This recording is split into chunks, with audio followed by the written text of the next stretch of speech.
चलिए हो गया यार। चलिए अब मुझे बताइए, फ्रेंच रेवोल्यूशन जो हुआ, फ्रेंच रेवोल्यूशन का ये जो बहुत बड़ा इंसिडेंट था, कब हुआ?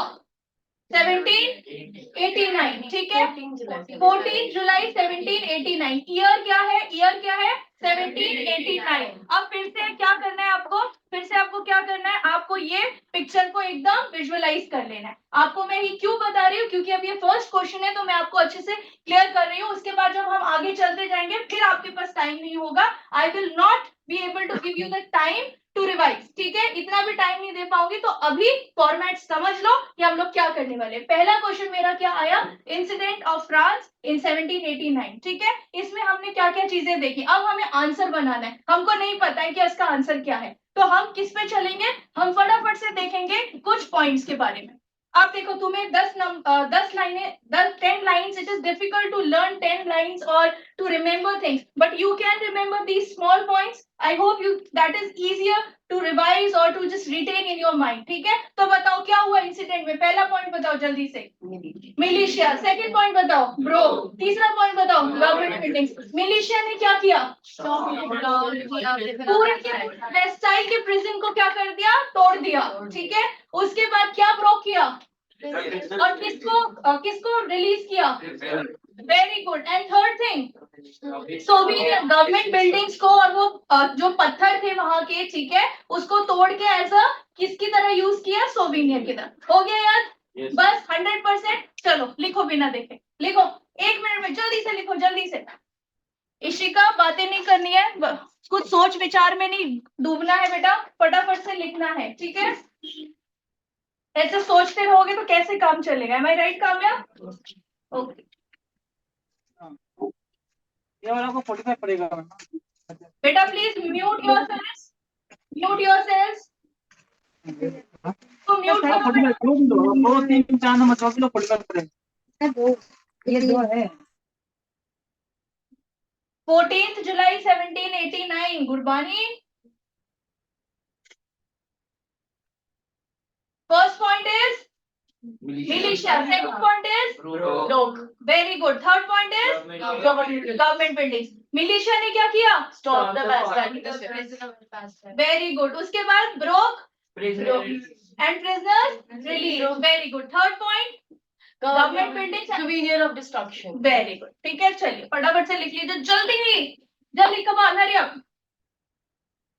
ये क्या हो गए? They will act as keywords, ठीक है, ये आपके कीवर्ड्स की तरह एक्ट करेंगे बेटा। जब आप इन कीवर्ड्स को लिखेंगे तो आपको याद करने में आसान होगा, ठीक है। तो आप लोगों को पता चल गया कि हमारे पास क्या पॉइंट्स है, ठीक है, समझ में आ गया। सो अगर हम लोग इस तरीके से कीवर्ड्स को याद कर लेते हैं तो क्या हम उसको आगे और एक्सटेंड कर सकते हैं? That would be easier, right? ठीक है, तो पहला पॉइंट क्या था? मिलिशिया, ठीक है। एड ऑन करो, जल्दी एड ऑन करो। मिलिशिया में कौन सी मिलिशिया थी वो? मत देखो इसको, ठीक है, कौन सी मिलिशिया थी? पीपल मिलिशिया का मतलब कौन से लोग थे? वेरी गुड, मैन कहाँ जमा हुए थे? वेरी गुड, ठीक है। They broke what?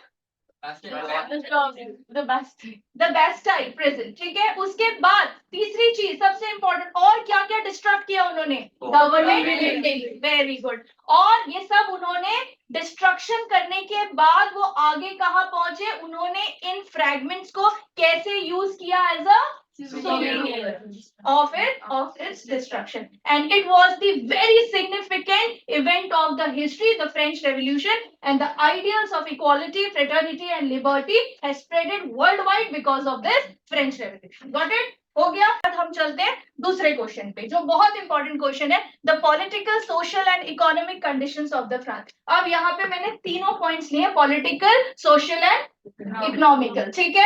आप लोगों को सोशल हालत पता थी, कुछ इस तरीके की हालत थी, जो हमारे क्लर्जीज थे और जो हमारी नोबिलिटी थी, फर्स्ट एस्टेट और सेकंड एस्टेट, वो थर्ड एस्टेट पे इस तरीके से चढ़ी हुई थी, ठीक है। दे वर सप्रेसिंग, ठीक है। So the most suppressed class of the French society was third estate.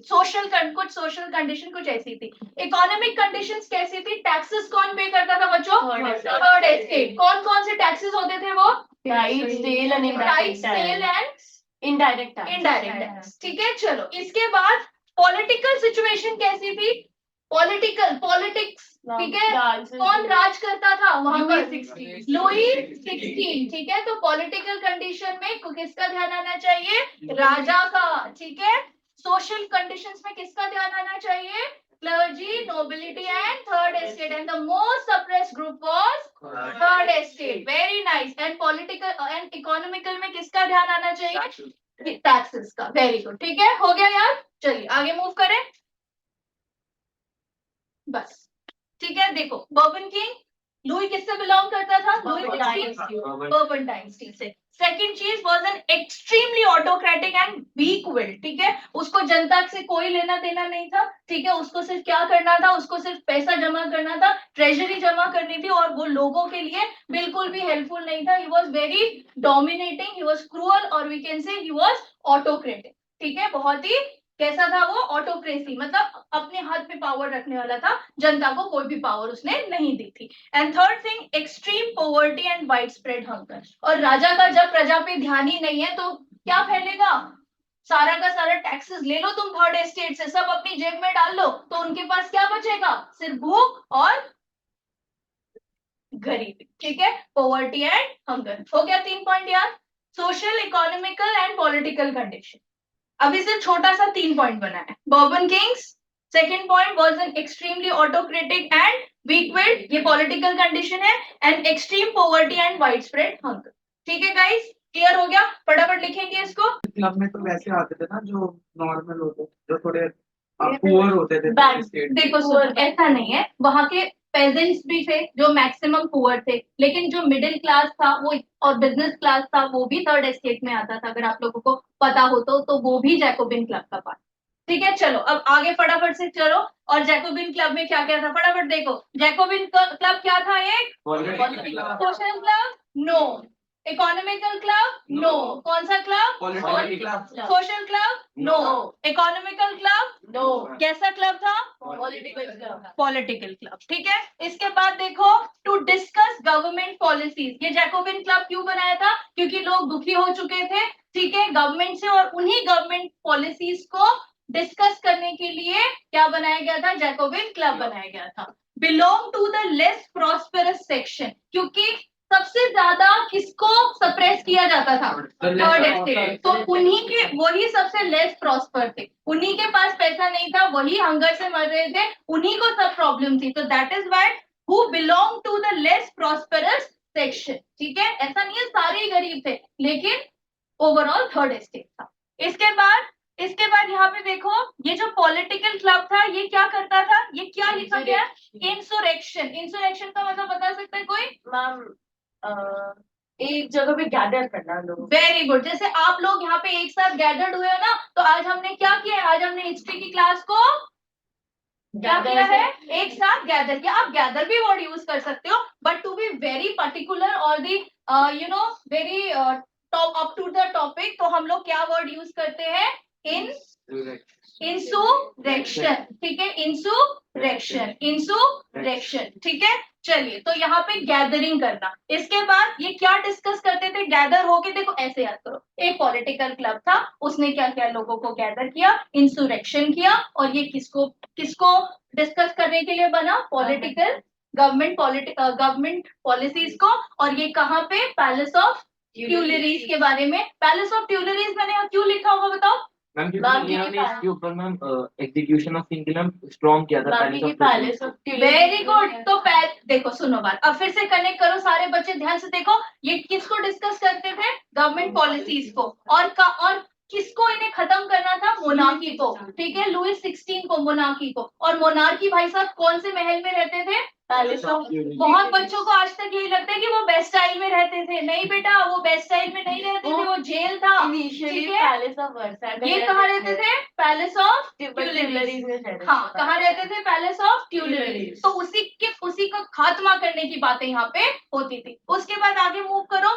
ये कौन से ग्रुप से बना हुआ था ये जैकोबिन क्लब? Less prosperous. एक ही वर्ड याद कर लो, काम खत्म। Less prosperous, who belong to less prosperity. और लास्ट इज, उनका क्या मांग थी? उनकी मांग क्या थी? Right to vote. अगर आपके पास वोटिंग राइट होगा तो आपको क्या मिल जाएगा?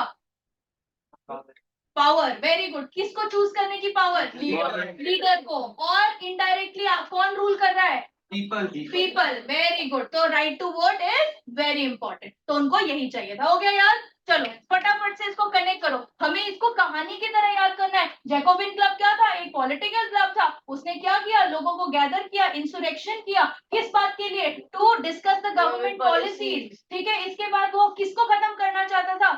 Palace of Tuileries. ठीक है, पैलेस ऑफ ट्यूलरीज। ये जो क्या कहते हैं, हमारा राजा था, ये रहता क्या था? कहाँ रहता था? Palace of Tuileries. टुल होके कहाँ रहता था?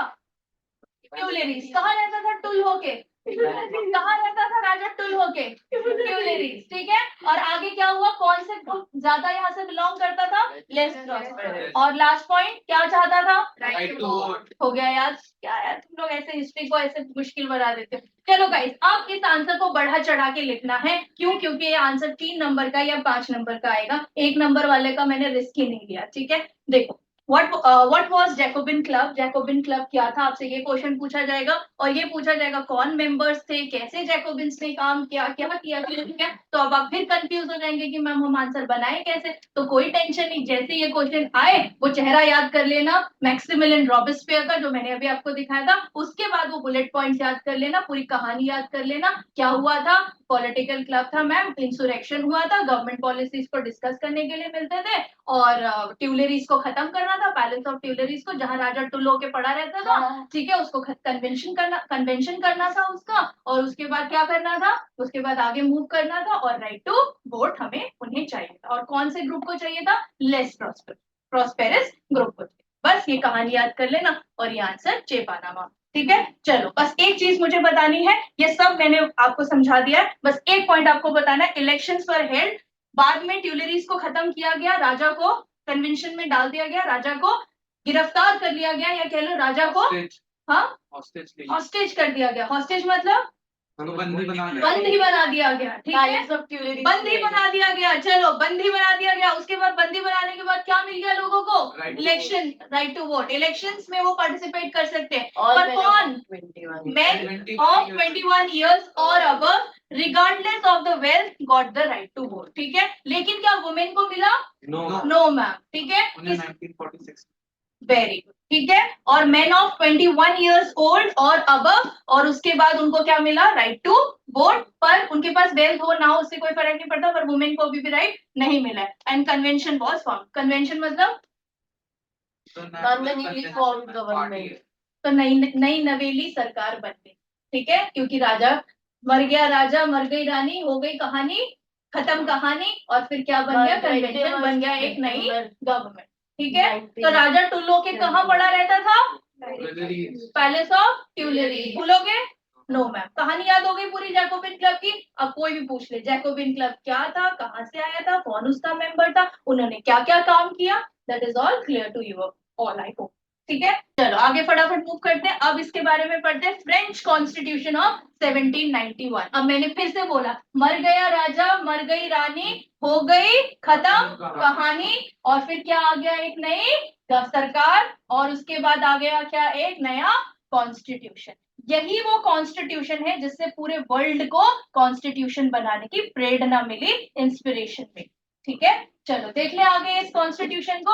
अब इस कॉन्स्टिट्यूशन से क्वेश्चन आएगा, 100% आ सकता है, क्योंकि अब आपसे वो लेम क्वेश्चंस नहीं पूछे जाएंगे। कौन से थे 3 क्लासेस? क्लर्जी, नोबिलिटी और थर्ड एस्टेट। ऐसे क्वेश्चंस नहीं आएंगे बेटा। ठीक है, सम टिपिकल क्वेश्चंस विल कम। अब देखो यहाँ पे क्या है, कौन पर आपको घबराने की जरूरत नहीं है, इतना याद कर लो, that is more than sufficient. Constitution drafted in 1791। ठीक है, कॉन्स्टिट्यूशन कब ड्राफ्ट हुआ था? 17वीं शताब्दी में। सोचो कितनी पुरानी बात है ये। ठीक है, और हमारा कब हुआ था? 1946। नवंबर 1949 में ड्राफ्टिंग खत्म हो गई थी, और 26 जनवरी 1950 में एग्जीक्यूट हुआ था। ठीक है, प्रियम्बल, चलो वो सिविक्स में बात करेंगे। चलो we the people of India, हम सिविक्स में बात करेंगे। ठीक है, चलो इनका कब बना था ये तो बताओ? 17th सेंचुरी में। ठीक है, अब देखो पावर्स वर डिस्ट्रीब्यूटेड, पावर्स बांट दी गई, कॉन्स्टिट्यूशन मोनार्की आ गई। ठीक है, कॉन्स्टिट्यूशन भी था और मोनार्की भी थी। कॉन्स्टिट्यूशन भी था और राजा भी था, और वो कैसे कुछ सिटीजन्स कैसे थे, एक्टिव Active. सिटीजन्स, और कुछ कैसे थे Passive. Active citizens. कौन थे? 4 million out of 28 the million. People who have the right to vote. और पैसिव कौन से थे? Who Who did did not not have the right to vote। Very 4 good. million of 28 million were active citizens. बस constitutional monarchy खत्म, constitutional draft खत्म। ये हो गया इतना रिवाइज पक्का? Yes. अब आंसर आगे पढ़े। पर टीचर्स के अंदर ये इनबिल्ट क्या कहते हैं टैलेंट होता है ना, मम्मियां सिर्फ एक बच्चे को सुला सकती है, टीचर पूरी क्लास को सुला सकता है। चल यस मैम, कौन बोला यस मैम? चलो ठीक है बेटा, देखो इसको कहानी नहीं, इसको मूवी की तरह लो, ठीक है, इसको मूवी की तरह समझो, ठीक है। यहाँ से किंग लुई आ रहा है बाय फैलाते हुए, ठीक है, और यहाँ से रो रही है जनता, ठीक है, पूरा जनता रो रही है। जैकोबिन क्लियर हो गया, पॉलिटिकल सोशल और इकोनॉमिकल कंडीशंस क्लियर हो गए, और क्या क्लियर हो गया, उस मॉर्निंग को क्या हुआ था बेस्टाइल प्रिजन में, ये भी क्लियर हो गया। और आगे हमें कॉन्स्टिट्यूशनल ड्राफ्ट भी क्लियर हो गया, जो कॉन्स्टिट्यूशन ड्राफ्ट हुआ था 1791 में। It limited the power of the monarch, इसने किसकी पावर को रोक दिया? मोनार्क। और किसकी पावर को बढ़ा दिया? It minimise the powers of monarch and it maximise the powers of people. Very good. Democracy नहीं बोल सकते कंप्लीटली, क्योंकि एक्टिव और पैसिव सिटीजन, ठीक है। चलिए, powers were distributed between legislature, executive and judiciary. इसके बाद क्या हुआ? Constitutional monarchy was establish. राजा की पावर को कम कर दिया गया, पर क्या राजा को कंप्लीटली खत्म कर दिया गया? नहीं। तो that is why constitutional monarch, ठीक है। And the National Assembly was supposed to make laws, and it was to be indirectly elected by the people, a group of people, ठीक है। तो नेशनल असेंबली को मिला डिसीजन मेकिंग का right, और राजा से वो राइट क्या कर लिया गया बेटा? छीन लिया गया, ठीक है। एक्टिव सिटीजन्स कौन थे? कौन वोट दे सकता था? जल्दी से बताओ। मैं at least 3 days wage of a labor. बेटा इतना नहीं, बिल्कुल शॉर्ट में बताओ कि राइट टू वोट किसको था? सिर्फ मेन को था, और वो कौन से मेन थे? और जो कि क्या करते थे? जो कि क्या करते थे? Taxes. जो टैक्सेस पे करते थे। एटलीस्ट 3 days क्या करा होता था उन्होंने? Labours veg. लेबर्स वेज, ठीक है। कम से कम 3 दिन का लेबर को जो वेज मिलता है, उतना पैसा उनके पास होना चाहिए। Passive citizens, remaining main and all the women were passive citizen. Got it? चलो, अब कॉन्स्टिट्यूशन कंप्लीट हो गया। तो अगर कॉन्स्टिट्यूशन का क्वेश्चन आएगा तो क्या क्या लिखोगे? अब तुम इतना बड़ा चढ़ा के तो लिखोगे नहीं, तो जब तुम इतना बड़ा चढ़ा के नहीं लिखोगे तो सबसे पहले पावर्स डिस्ट्रीब्यूटेड। अब पावर्स किसके बीच में डिस्ट्रीब्यूट हुई? और मोनार्क की पावर क्या हो गई? कम की इंग्लिश मिनिमाइज या लिमिटेड, ठीक है। Very good. कॉन्स्टिट्यूशनल क्या बन गई? मोनार्की। ठीक है, वेरी गुड। और उसके बाद पैसिव सिटीजन्स कौन थे? लिख दोगे? Yes, ma'am. एक्टिव सिटीजन्स कौन थे? लिख दोगे? Yes, ma'am. 100%। तो यही था कॉन्स्टिट्यूशन में, दैट्स इट। कोई मुश्किल था क्वेश्चन? नहीं।